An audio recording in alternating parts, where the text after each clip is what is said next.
Today is we are demonstrate or explain this problem, which is write the Java program that continuously asks the user to enter the valid positive number. So if the age is 18 or elder, print you are eligible to vote. Otherwise, print you are not eligible to vote.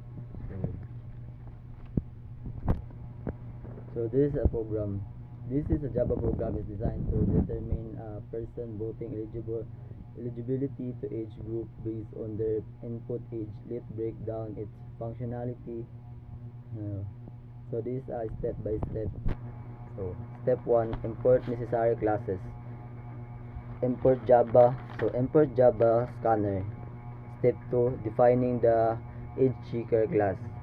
Public class age checker. So step 3, the main method. So the main method is the program enter the point. It is initialize scanner object to read user. Input is input in a boolean variable. Continue program to control program to loop.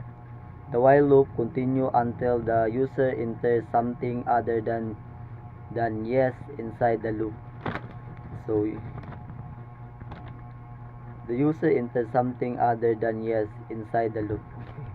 Step 4, get valid age helper function. So this is a step 4 is a function and ensure that the user provide a valid positive integrate for the age is used to the while loop to repeatedly prompt the user until the valid age is entered to handle non-integer input gracefully.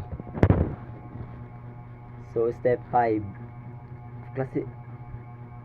classify age helper function. So this function classifies the person age group based on their age, returning a string representing the age group.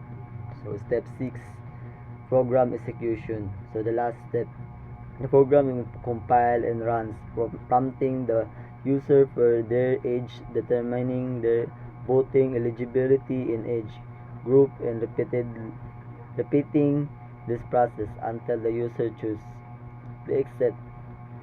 So the use of helper function proves good ability to organization to import validation to make it a problem more robust. So we have a two type of one. That's it.